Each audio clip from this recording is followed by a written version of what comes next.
안녕하십니까. 이번 시간에는 코로나19 감염 진단법을 소재로 한 추론형 문제를 풀어보도록 하겠습니다. 자, 먼저 문제부터 보도록 하겠습니다. 다음은 코로나19에 감염되었는지 진단하는 실험법이다. 실험 과정을 보면은 코로나19 감염이 의심되는 2명의 사람으로부터 검체를 채취한 후 검체로부터 RNA를 분리하였고 그 RNA를 이용하여 보신 바와 저기 RT-PCR을 수행한 것을 볼 수 있습니다. 자, 이제 반응 용액을 준비했고, 그죠? 그 다음에 RT-PCR 수행했습니다.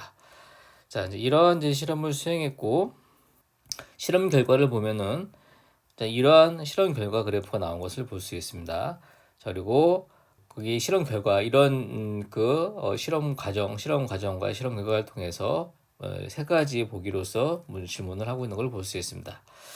자, 여러분들이 이 문제를 풀기 위해서는 먼저 그 코로나19 진단법, 보통 리얼타임 RT-PCR이라고 하죠. 이 방법에 대해서 먼저 이해를 하고 있어야지만이 이 문제를 풀 수가 있습니다. 그래서 본격적으로 문제를 풀기 앞서 가지고 먼저 리얼타임 RT-PCR이 어떤 건지 살펴보고 나서 다시 문제로 돌아와서 문제를 풀어보도록 하겠습니다.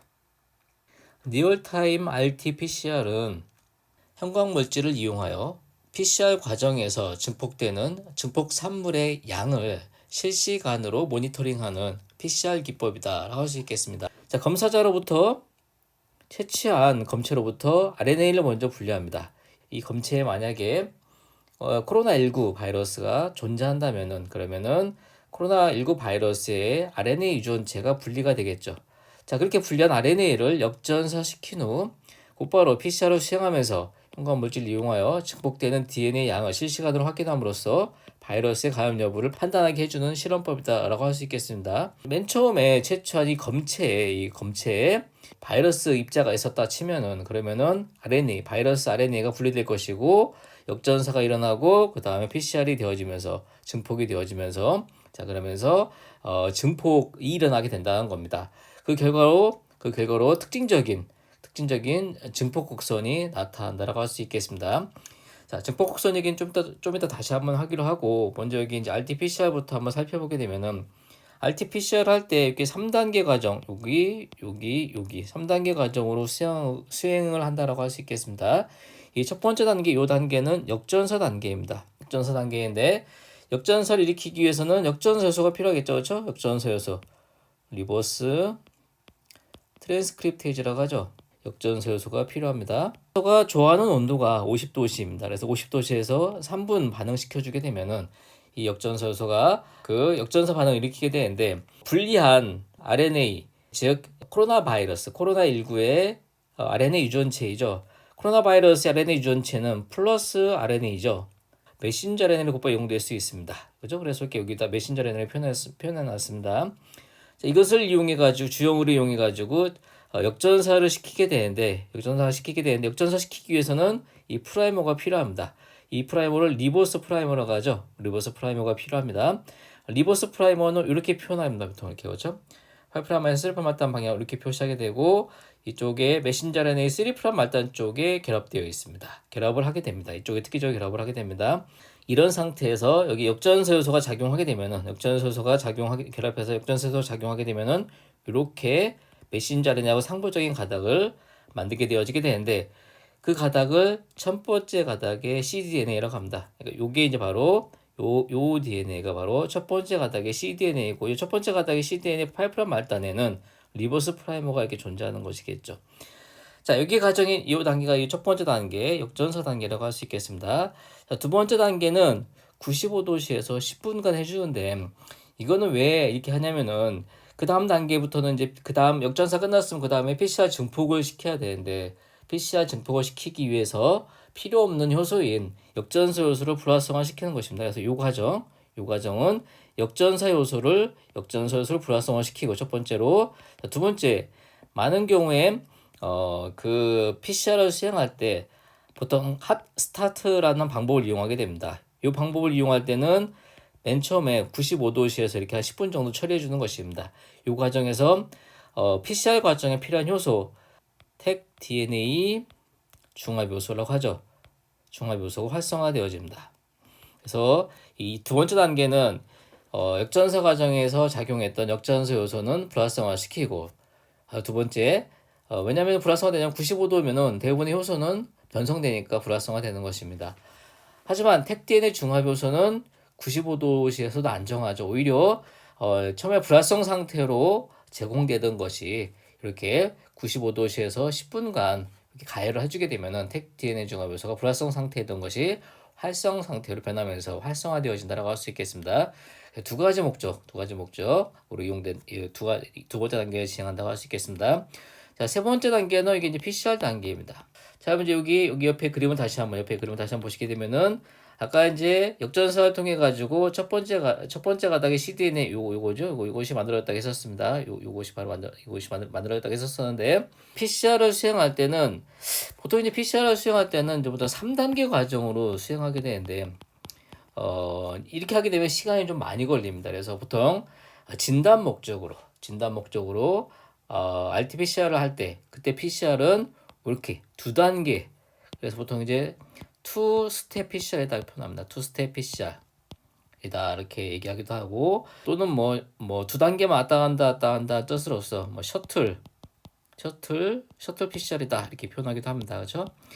자, 이렇게 두 단계를 하게 되면은 95도시에서는 DNA 이중 가닥이 변성되는 일이 일어나겠죠. 95도시는 변성되는 온도이고 60도시인 경우에는 프라이머가 결합하고 또 신장도 일어나는 단계라고 할 수 있겠습니다.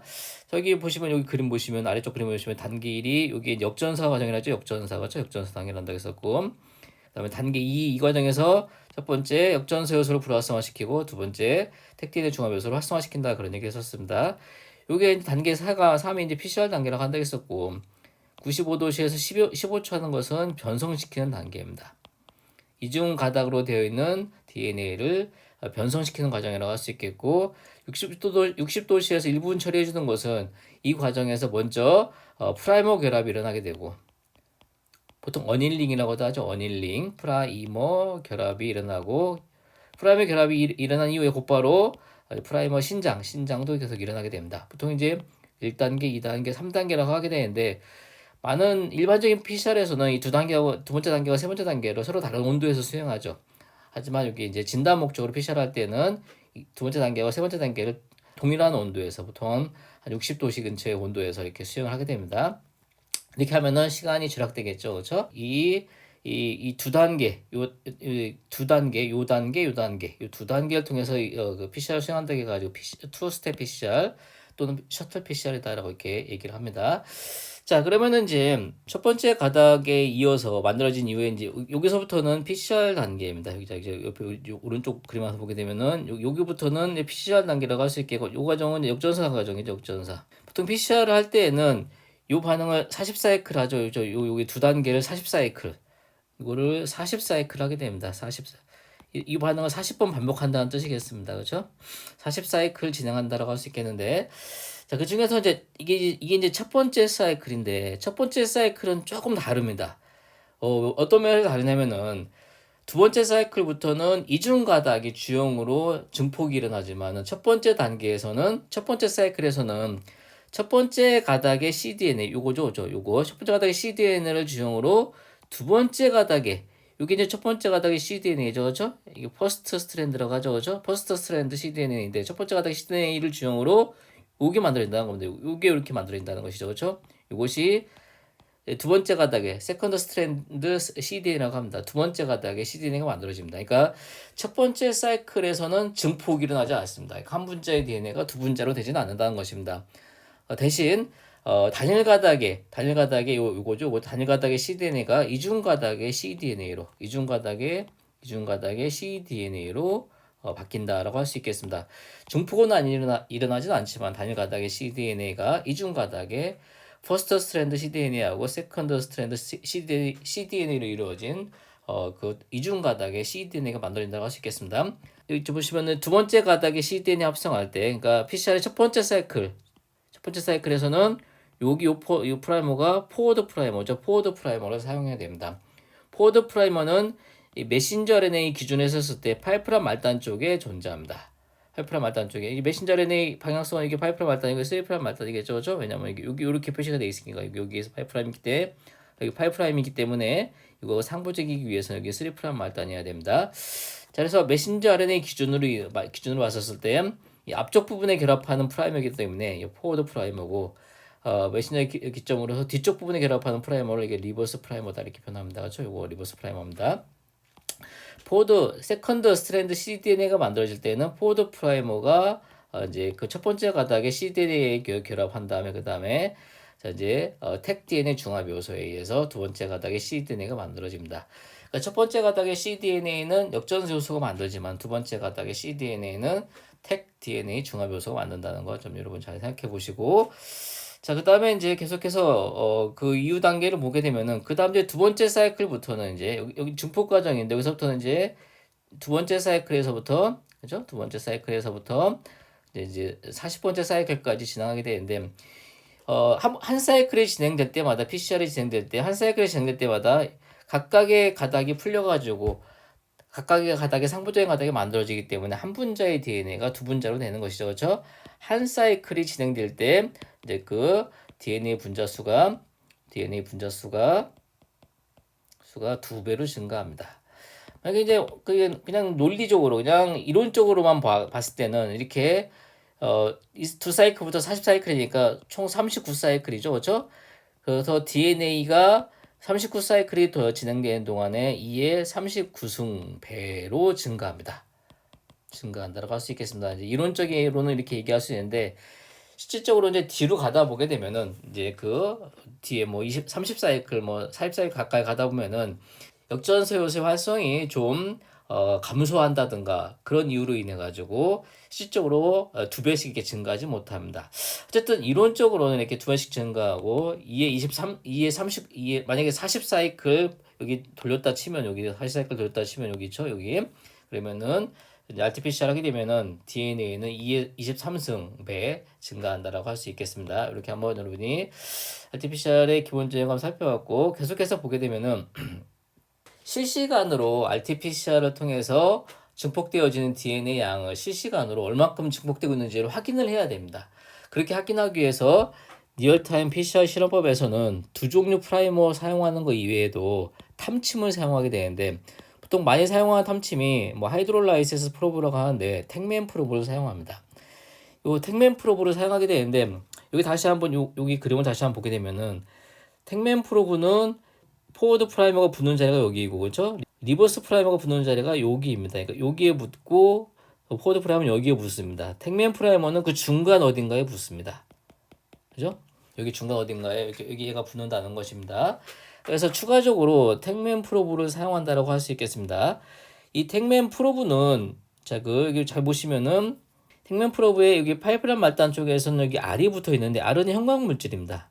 뭐 많이 사용하는 형광 물질은 FAM이다라고 할 수 있겠는데 이 형광 물질이라고 하는 것은 뭡니까? 특정 파장의 빛을 받으면은 자, 흥분되었다가 다시 또 바닥 상태로 들어갑니다. 그러면서 특정 파장의 빛을 내보낸다는 것입니다.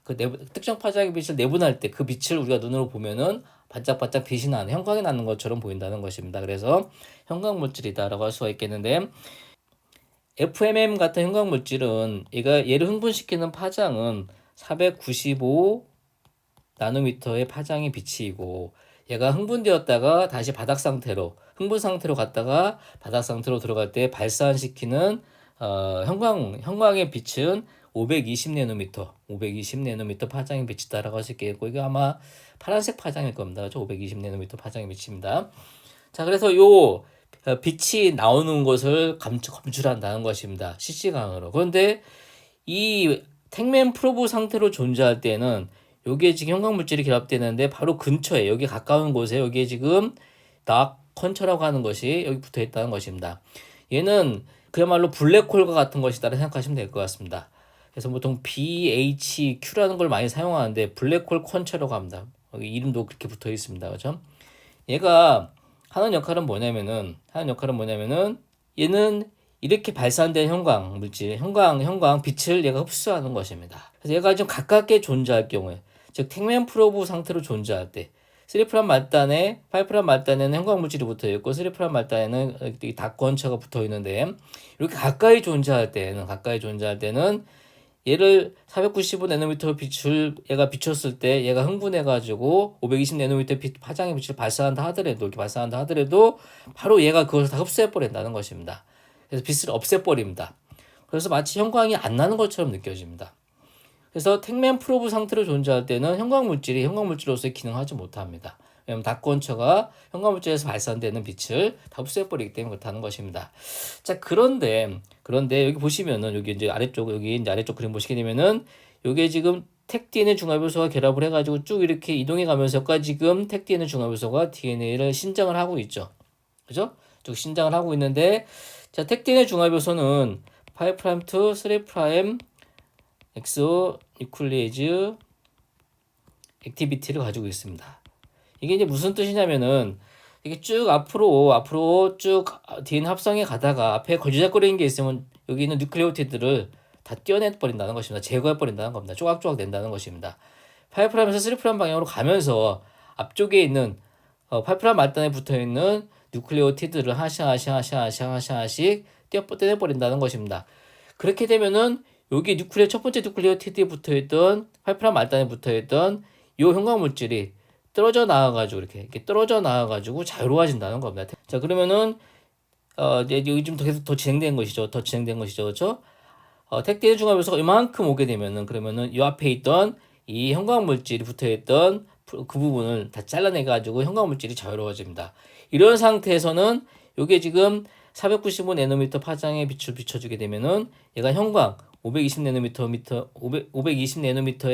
형광을 발산하게 되는데 얘는 자유로워졌기 때문에 여기서부터 아주 멀리 떨어지게 돼요. 여기 가깝게 그려져 있기 때문에 가깝게 그려져 있긴 하지만은 실적으로는 그 테스트 튜브 시험관 안에 얘가 이제 자유롭게 돌아다니기 때문에 아주 멀리 떨어져 버린다는 것입니다. 그래서 이렇게 발산된 이 형광이 얘가 서로 멀어졌기 때문에 콘처로부터 멀어졌기 때문에 얘가 얘한테 흡수되지 않고 그냥 빛으로 난다는 것입니다. 이렇게 나타나는 빛을 이제 PCR 기기, RT-PCR 기기 요거의 검출기가 검출하게 됩니다. 검출기가 검출한다는 것입니다. 자, 그래서 이게 지금 이렇게 이제 지금 요거는 신장 과정이죠. 저희 신장 과정입니다. 신장 PCR 과정에서 신장 과정이 일어날 때 프라이머의 3' 맞대부터 신장이 쭉 일어날 때 택DNA 중화요소가 택면 프로브를 만나면은 다 잘라낸다는 것입니다. 잘라내게 되면은 이제 여기 이 R 요거 지금 형광물질이 콘체로부터 자유로워진다는 겁니다. 자유로워지고 결과적으로 자유로워진 형광물질은 형광을 이제 비로소 낼 수 있게 되어지고 내는 형광을 리얼타임 PCR 기기에 붙어 있는 검출기에 검출한다는 것입니다. 형광이 검출되는 것입니다. 그래서 이제 여기 한 사이클이 지나면은 요 한 개만큼의 형광이 증가하게 됩니다. 무슨지 아시겠죠? 그렇죠? 여기 이렇게 이제 PCR이 한 사이클을 이렇게 진행하게 되면은 요 프로브 하나가 분해가 되기 때문에 요 하나의 형광 물질에서 형광이 나온다는 것입니다. 실적으로는 이렇게 PCR 할 때 이게 한 분자 가지고는 하지는 않죠, 그렇죠? 이게 이제 이 똑같은 DNA 분자가 몰 단위로 존재합니다, 그렇죠? 뭐 네노몰 또는 펜토몰 단위로 존재하게 되는데 뭐 10의 10승계 이상씩 존재한다는 겁니다. 어쨌든 한번 그 신장 과정이 나올 때 각각의 주형 가닥에서 하나의 형광 물질이 자유로워지고 그만큼의 형광량이 증가하게 된다는 것입니다. 즉 DNA가 한 사이클 더 지나게 되면 2배 더 증가하죠. PCR 사이클 한 사이클 더 지나게 되면은 사이클 한 번 더 지나게 되면 DNA 양이 2배 더 증가하고 2배 더 증가하는 만큼 형광량, 발산된 형광의 세기도 또 증가한다라고 할 수 있겠습니다. 자, 이것들을 실시간 검출한다는 겁니다. 그러면은 이렇게 그래프를 그리게 되면 형광량이 쭉 증가하겠죠. 그렇죠? PCR이 사이클이 진행함에 따라서 그렇죠? 사이클이 진행함에 따라 가지고 이 형광량 여기 그 X축은 사이클이라고 Y축은 뭡니까? 이게 이제 형광량이라고 하면은 사이클이 진행될수록 실시간으로 형광량이 이렇게 쭉 증가하는 이런 그래프가 나온다는 것입니다. 이걸 보고 이제 증폭곡선이라고 합니다. 그렇죠? 증폭곡선이 나오게 된다고 할 수 있겠습니다. 자, 이런 원리로 자, 이제 RT-PCR 할 때 PCR이 진행되는 동안에 DNA 양이 두 배씩 증가할 때마다 형광량도 두 배씩 증가하게 돼가지고 특징적인 증폭선이 나타난다는 것입니다. 다시 한번 처음에 돌아가가지고 만약에 만약에 검사자가 검체를 채취했는데 그 검체에 많은 코로나 바이러스가 있었다면은 이러한 특징적인 증폭 곡선이 나타난다는 것입니다. 근데 만약에 검사자가 그냥 단순히 어떤 원인에 의해서 열이 난 것이다. 코로나19에 감염된 것이 아니다라고 치면은 애초에 코로나19에 플러스 RNA 자체가 없을 테니까 메신저 RNA 자체가 없을 테니까 맨 처음에 주형 자체가 없는 거니까 증폭이 일어나지 않겠죠. 이런 곡선이 나타나지 않는다는 것입니다. 그러면은 이 사람은 감염된 사람이 아니겠죠, 그렇죠? 만약 이런 증폭 곡선이 나타나면은 그 검사자는 감염된 사람이다라고 이렇게 우리가 판단을 낼 수 있게 된다는 거. 자, 그래서 이제 이렇게 이제 실적으로 이런 그래프가 나타나게 됩니다. 이러한 그래프가 나타난다고 할 수 있겠습니다. 자, 이게 이제 여기 샘플 1, 샘플 2, 샘플 3이 존재하는데 요 Y축은 상대적으로 DNA 또는 여기 DNA 농도죠, 그렇죠? DNA 농도 이렇게 높아지는 것이고 또는 이제 형광량이라고 할 수도 있겠습니다. 형광량 단위는 뭐 AU 뭐 이런 단위로 쓰게 되는데 뭐 그냥 어쨌든 형광량이라고 할 수 있겠고 이렇게 이제 증가하는 것입니다. 실질적으로 여기 이제 파란색 선 여기 이렇게 파란색 그래프 있죠? 파란색 그래프는 DNA 농도 곡선입니다. 자, 그리고 여기 빨간색 선 있죠? 빨간색 선 이렇게 그렇죠? 여기 빨간색 선 있죠? 이렇게 여기 빨간색 선 이것은 형광량 그래프입니다. 빨간색 선은 형광량 그래프이고 이 파란색 선은 DNA 농도 그래프라고 할 수 있겠습니다. 자, 이거는 이제 무슨 뜻이냐면은 PCR이 진행되면은 스텝이 그 PCR 사이클이 진행됨에 따라서 DNA 양은 두 배씩 증가해가 DNA 양이 꾸준하게 증가합니다. 여기도 증가하는데 이 차이는 뭐냐면은 요는 이 시료는 DNA 양이 얘보다 많은 거죠. 그렇죠? 처음에 농도가 높죠. 그렇죠? 얘보다는 얘가 더 많고 얘보다는 DNA 농도는 요런 것이죠. 그렇죠? 얘가 가장 적고 얘가 가장 많은 것입니다. 그렇죠? 가장 많은 것입니다. 자, 그래서 맨 처음에 시작할 때부터 농도가 높은 애가 더 먼저 더 빠르게 높은 농도에서 시작하겠죠, 그렇죠? 농도가 더 높은 때부터 시작해가지고 더 빨리 농도가 더 증가하게 되기 시작합니다. 자, 이제 이렇게 되어지게 되는데 이제 이게 검출기는 PCR 머신에 달려있는 검출기는 기기이기 때문에 검출 한계가 있어요. 여기가 바로 검출 한계입니다. 요 선이. 그렇기 때문에 분명 여기에도 형광량의 차이는 분명히 있었을 겁니다. 여기 시점에서도 형광량의 차이는 분명히 있었겠지만은 그 정도 차이를 이 검출기는 형광량이 높다 낮다라고 서로 구분해낼 수가 없다는 것입니다. 그죠? 요 범위에서는 그래서 요 범위에서는 형광량의 증가 낮아지는 데 검출할 수가 없어요. 그냥 이렇게 노이즈 형태로만 나타난다 이렇게 이런 식으로 노이즈 형태로만 나타난다는 겁니다. 그렇죠? 그래서 알 수가 없습니다.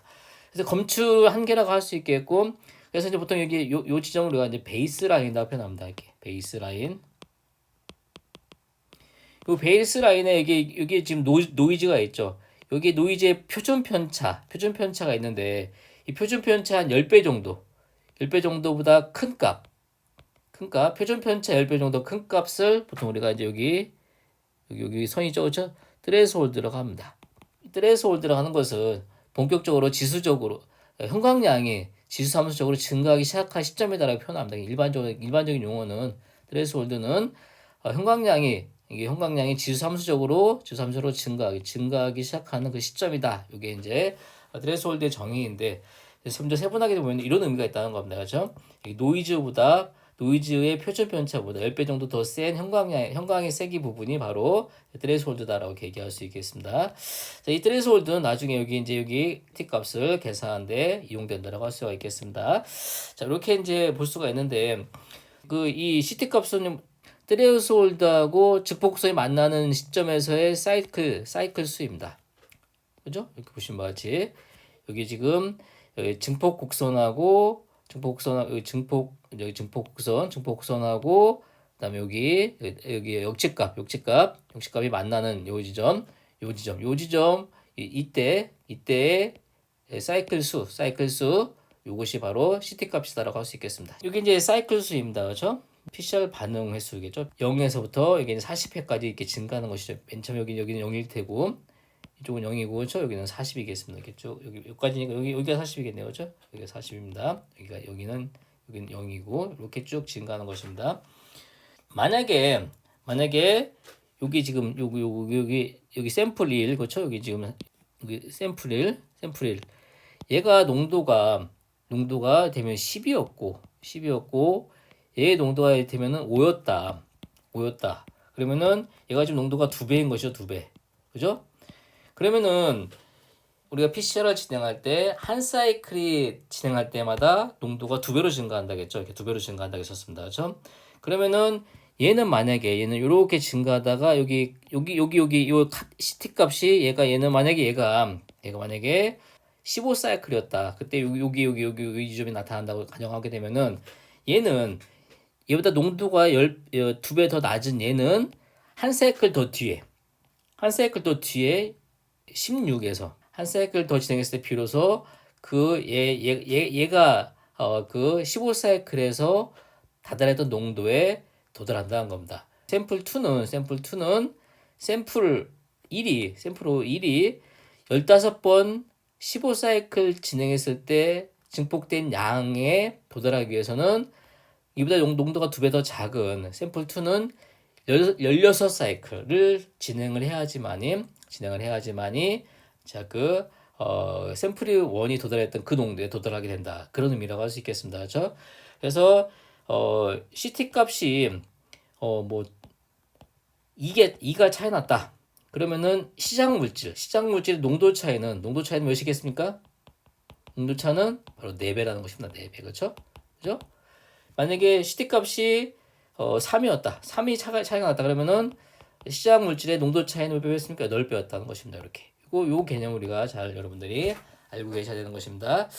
자, 그래서 여기 이제 증폭극선 이해하는 법도 한번 살펴봤습니다. 자 그러면은 이제 본격적으로 다시 이제 실험에 돌아가서 문제를 풀어보도록 하겠습니다. 자, 그럼 문제 돌아왔습니다. 자, 이제 여러분들이 기본적인 배경 이론을 살펴봤기 때문에 그러면은 이제 문제를 쉽게 풀어볼 수 있을 것이라고 생각됩니다. 자, 풀어봅시다. 다음은 코로나19에 감염되었는지 진단하는 실험법이다. 코로나19 감염이 의심되는 2명의 사람으로부터 참고로 이런 유형의 문제를 이제 분석 종합 평가형 문제라고 합니다.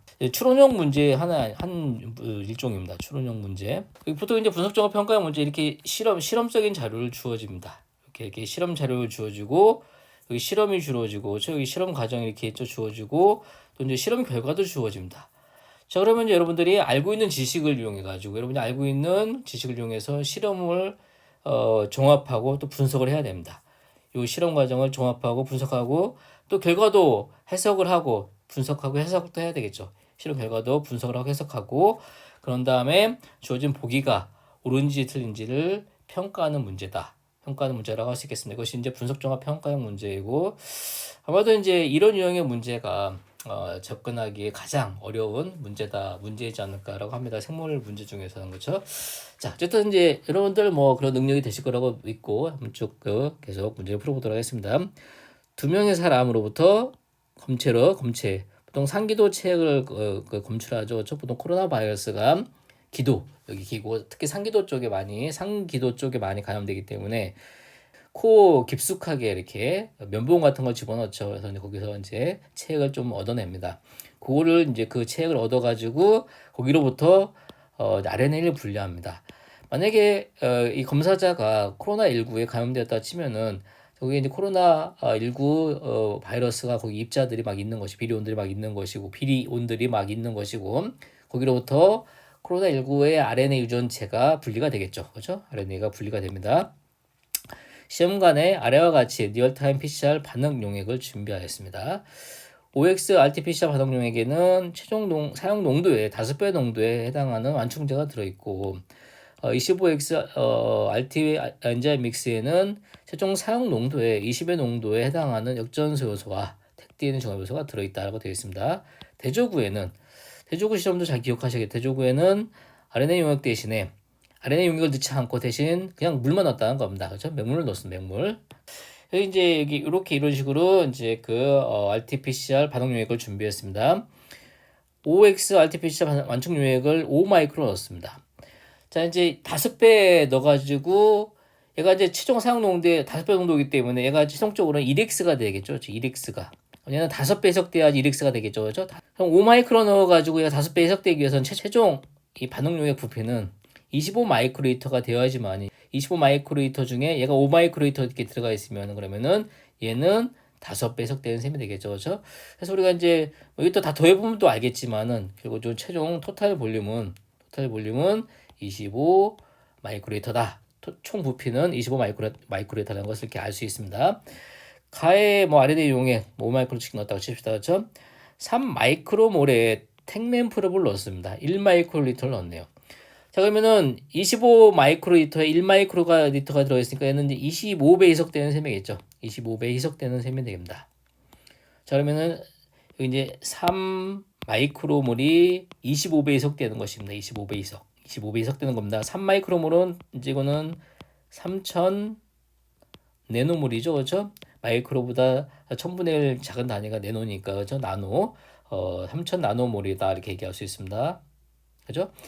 자, 그러면 25배 해석된다는 것은 이걸 3000 나누기 225 하면 되겠죠. 그럼 이건 120 내노몰이 되겠습니다. 내노몰 이렇게 되겠죠. 그렇죠? 내노몰. 자, 그래서 뭐 이걸 통해 가지고 알 수 있는 것은 택맨 프로브의 최종 사용 농도는 120 내노몰이구나라는 걸 알 수 있습니다. 동일 방식으로 10 마이크로몰 포워드 프라이머하고 리버스 프라이머도 1 마이크로씩 넣었기 때문에 얘도 25배씩 해석되게 되는 거죠. 얘들은 최종 사용 농도가 400 내노몰이라는 것을 여러분 똑같이 이 방식으로 계산해 보시게 되면 또 이제 400 내노몰이라는 걸 알 수 있습니다. 25x 알텐제 믹스 1 마이크로리터를 넣으면 되겠죠. 왜냐면 25의 농도이기 때문에. 그러면 얘도 25배 해석되는 셈이기 때문에 그렇죠. 1 마이크로리터 넣었기 때문에. 자, 나머지 부족한 부분은 증류수로 채워주면 됩니다. 이게 전체가 14 마이크로리터이기 때문에 맞습니까? 그러면 이게 16이 안 되겠네요. 16 하면 안 됩니다. 그죠? 미안합니다. 여기 제가 오타가 났네요. 16 하면 안 되고 11이 되겠죠. 11. 이거 수정합니다. 수정. 여기 16 마이크로리터가 이게 아니라 11 마이크로리터가 됩니다. 그래야지만이 이게 이제 총 부피가 25 마이크로리터가 되겠죠. 그죠? 자, 어쨌든 그렇습니다. 택맨 프로브의 양말단에는 형광물질 FMN과 형광을 제거해주는 물질 다크콘처 BHQ가 결합되어 있다. 이게 이미 설명했죠. 제가 여러분한테. 그죠? 나에서 준비한 실험 과정 다는 나에서 준비한 시험과 리얼타임 PCR 기기에 넣어준 다음에 다음 온도 조건으로 증폭시키면서 실시간으로 증폭 정도를 확인한다. 이것도 좀 전에 제가 설명드렸죠. 그렇죠? 제가 이제 좀 전에 설명드렸습니다. 이렇게 해서 증폭했습니다. 실험 결과를 보게 되면은 CT 값은 형광량이 기하급수적으로 증가하기 시작하는 PCR 반응의 수다. 라고 한다고 했었고, 아까 제가 말씀드렸던 것처럼 베이스라인의 노이즈, 표준 편차, 그 한 10배 정도가 되는 형광의 세기가 바로 이제 트레스홀드 값이라고 한다고 했었어요. 그죠? 뭐 그래서 이렇게 생각하시면 될 것 같고, 여기 증폭 곡선하고, 여기 B의 증폭 곡선 이렇게 생겼네요. 그죠? 이렇게 생겼고, A의 증폭 곡선은 이렇게 생겼고, 그 다음에 대조구의 증폭 곡선은 이렇게 생겼습니다. 그럼 대조구를 잘 생각해 보셔야 되는데, 아까 대조구는 RNA 대신에 그냥 중류수만 넣는다 해서 중류수만 넣는다는 것은 주연 가닥이 없다는 뜻이겠습니다. 그러니까 이 경우에는 증폭이 일어나면 안 되는 것입니다. 그럼에도 불구하고 지금 이렇게 쭉 사이클이 진행하다가 이 정도 사이클 정도 진행되게 되면은 이제 증류수에도 역시 형광의 증가가 나타난 것을 볼 수 있습니다. 이거는 이제 아마도 이제 90도에서 온도가 높아지는 온도에서 계속 반복을 하다 보면은 아무래도 택맨 프로브에 붙어있던 형광 물질이 그냥 자연적으로 떨어져 나와서 나타나는 현상 정도로 우리가 추측해 볼 수 있습니다. 어쨌든 여기 이제 이 대조구 실험 결과 이런 게 나왔기 때문에 이제 이 경우에는 이 실험 조건에서는 한 30사이클 가까이 되게 되면은 이제 주용 가득 없이도 이렇게 PCR이 진행됨에 따라 가지고 형광량의 증가가 일어나는구나 이렇게 알고 여러분이 판단하시면 되는 것입니다. 그런 측면에서 봤었을 때 A는 뭡니까? A는 역시 마찬가지로 이 사람들도 이 A라는 이 검사자는 대조가 똑같은 양상을 보였죠. 거의 똑같은 양상을 보였죠. 그러니까 이 사람은 코로나19가 없는 사람입니다. 맨 처음에 검체에 코로나19 RNA 유전체가 없었다는 것입니다. 자, 그럼 뭡니까? 이 사람은 감염되지 않은 사람이겠습니다. 그렇죠? 자, 이렇게 우리가 이제 이 실험을 해석하면 되겠습니다. 자, 그럼 B는 뭐냐면은 그보다 훨씬 더 낮은 사이클에서 18 정도, 한 10단위 더 낮은 단계에서부터 증폭이 나기 시작했기 때문에 이 사람은 코로나19에 감염된 사람이다. 코로나19 감염 환자다. 이렇게 우리가 이제 진단을 내릴 수가 있는 것입니다. 그렇죠? 자, 이렇게 진단을 내렸습니다. 이렇게 우리 결과를 해석할 수 있는 것입니다. 자, 결과 나왔고, 자, 이제 실험 이제 보기 질문을 해보도록 하겠습니다. 이에 대한 설명으로 그 보기에서 있는 대로 고른 것은 설명으로 빠졌네요. 옳은 것만을 보기에서 있는 대로 고른 것은 자 A는 코로나19에 19에 감염되었지만 B는 감염되지 않았다. 반대로 되어 있네요. 그렇죠? 아까 감염된 사람은 B였고 감염되지 않은 사람은 A였습니다. 그러니까 틀렸네요.